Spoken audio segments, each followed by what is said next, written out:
Pourquoi ont-ils été capables d'aller si vite? La vitesse à laquelle ils avancent est égale à la vitesse de notre consentement. Ne tombons pas dans le piège de se dire que ce sont tous des gens puissants. Leur pouvoir, c'est notre pouvoir. Nous leur donnons notre pouvoir. Ce n'est pas que nous devons reprendre notre pouvoir, nous devons cesser de donner notre pouvoir. Les gens ont beaucoup de mal à concevoir qu'une poignée de personnes puisse en contrôler des milliards. Donc, si vous comprenez la manière dont cela fonctionne, vous vous rendrez compte qu'effectivement, ce n'est pas seulement possible, mais en fait assez simple, grâce à la structure qu'ils ont mis en place. Alors, au fil des années, vous voyez cet agenda et vers où ils veulent conduire le monde. Et plus vous comprenez, plus les événements quotidiens, tels des pièces de puzzle, ne semblent à présent plus éparpillés sur toute la table. Vous avez le mode de fonctionnement du système de contrôle. Et vous avez de plus en plus d'informations sur la finalité vers laquelle ce système veut entraîner le monde, vers laquelle il veut entraîner l'humanité. Et donc, ces événements quotidiens symbolisés par les pièces d'un puzzle deviennent beaucoup plus, d'autant plus que vous irez loin, faciles à placer car vous avez déjà le modèle. J'ai longtemps écrit des livres sur ce que j'appelle la société Hunger Games. En gros, si vous envisagez votre pyramide, le haut de la pyramide, c'est le cœur de cette secte. Vous pouvez la symboliser par l'œil, l'œil qui voit tout et qui est l'un de leurs symboles. Et puis vous arrivez à la base de la pyramide qui a été planifiée pour être en gros le reste de l'humanité, qui est en esclavage pour les 1%, de ceux qui sont au cœur de la secte. Et entre le sommet de la pyramide et la population, il a été décidé que ce serait l'État militaro-policier. Pas simplement policier, mais une fusion entre l'armée et la police.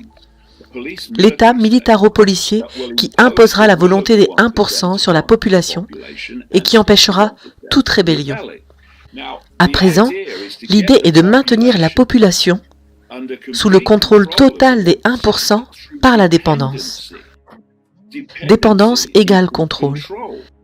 Maintenant, si vous voulez mettre ça en place, la première chose que vous devez faire sera de détruire l'indépendance des moyens de subsistance de la population. Si vous avez une entreprise indépendante non contrôlée par la secte, si vous avez un emploi indépendant et travaillez avec des entreprises indépendantes, vous ne serez pas dépendant des 1%. Donc, ils ne vous contrôlent pas comme ils le voudraient. Donc leur objectif de base a été de détruire les entreprises indépendantes, les petites, les moyennes, et même quelques grosses qui n'étaient pas sous le contrôle de la secte, ainsi que tout emploi qui allait avec. Et qu'est-ce que ça a engendré? La dépendance envers l'État pour sa survie, laquelle est considérée par la secte comme la première fonction de l'État, en fin de compte.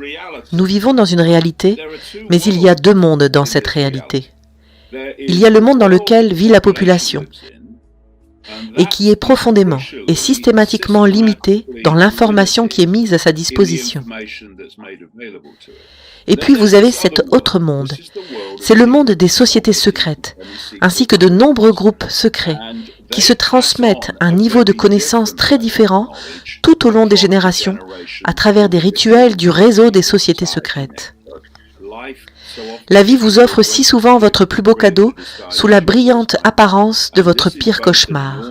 Et c'est à la fois un énorme danger auquel nous faisons face à présent, de manière assez évidente, mais aussi une énorme opportunité de sortir de cette mentalité d'être insignifiant et de transformer la perception de soi-même ainsi que sa perception du monde.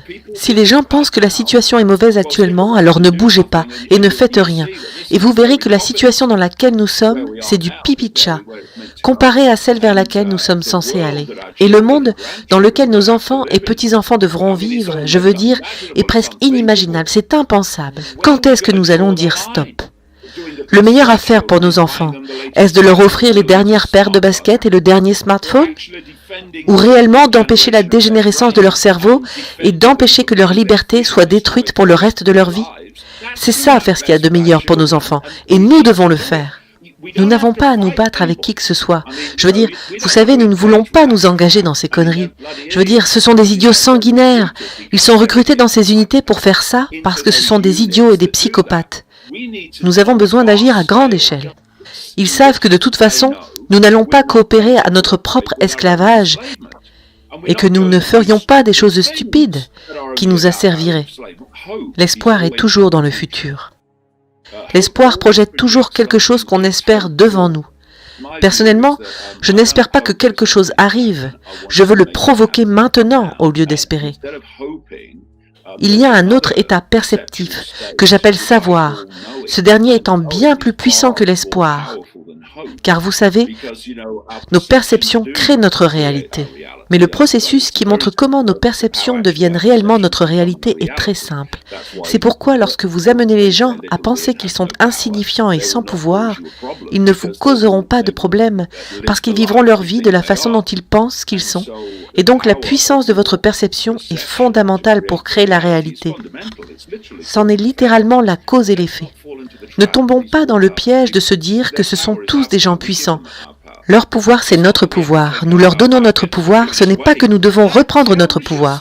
Nous devons cesser de donner notre pouvoir. Cela vous indique où se situe réellement la dynamique du pouvoir. Il est avec le peuple et la secte le sait. Vous savez d'où vient son pouvoir? En vous convainquant qu'elle en a. C'est de là qu'il vient. Quand vous savez que vous êtes une conscience, que toute conscience ayant une brève expérience dite humaine, et que lorsque nous quittons ce corps, nous explorons pour toujours et à jamais, éternellement, ce que nous avons toujours été. C'est une façon complètement différente de voir le monde, et il n'y a rien qui vous effraie, qui vous intimide, parce que nous explorons sans cesse, et ceci n'est juste qu'une brève expérience dans l'exploration de l'éternité. Donc, vous ne voyez plus le monde de la même manière, et ainsi le monde ne s'impose plus à vous de la même manière. C'est ça la révolution. Ce n'est pas se battre, c'est le pouvoir de la conscience étendue qui, par sa nature propre, est le pouvoir du respect de soi, qui est le pouvoir de dire non, et c'est la révolution de la conscience qui va mettre fin à tout ça, et surtout parce que cette secte en travaille une si petite fraction. S'ils étaient dans un état de conscience étendue, ils ne seraient pas en train de faire ce qu'ils sont en train de faire. Et ce qu'ils ont fait, c'est de travailler pour mettre l'humanité en ligne de mire. C'est une autre bulle de conscience dans laquelle ils sont. Vous savez, ils sont l'homme à un œil, et ils ont cherché à rendre aveugle l'humanité. Mais lorsque l'humanité devient celui à 2 yeux, à 3 yeux, avec un 3e œil, alors ils ne sont rien pour pouvoir nous imposer leur volonté. Donc ceci est une révolution, la révolution de la compréhension de la vraie nature de l'œil. Comprendre le pouvoir qui est là, la conscience, le savoir qui est là. Si seulement nous pouvions faire éclater la bulle et sortir de la seule perception de nos 5 sens. Tout le monde peut le faire. Parcourez l'ensemble de l'histoire, tous les gens saints, tous les sages, quelle que soit leur forme. Le message a toujours été le même, toujours la même chose. Vous êtes totalement piégé dans une bulle de conscience. Évadez-vous de là et tout change. Et à quoi ressemblera le monde quand nous aurons réglé cette histoire? Quand cela se produira, ça sera une expression de la conscience de l'humanité. Ce que nous appelons société n'est simplement que la projection de la perception humaine, mais lorsque nous élargissons notre conscience et que nous le faisons à l'échelle de la population, alors cela projettera une société humaine très différente. Une société humaine potentielle, dans laquelle il n'y aurait pas besoin de lois qui interdisent le meurtre, car personne dans cet état de conscience jamais n'envisagerait cette possibilité. Mais cela ne veut pas dire que vous ne pourriez pas le faire. Pas besoin de lois qui interdisent de détruire l'environnement, car personne dans cet état de conscience ne percevrait le fait même de penser à le faire. Et c'est pourquoi la société serait toujours une expression, l'état de conscience de la population. Lorsque cela changera, le monde changera, car l'un n'est juste que l'expression de l'autre, et cette secte le sait. Elle sait que si elle peut maintenir l'humanité en général dans un certain état de perception, cela projettera un certain état de société, et c'est à quoi ils ont travaillé pendant tout ce temps. Nous avons le pouvoir et le choix d'en sortir à tout moment. C'est juste un choix, et il est temps que nous le prenions et le fassions.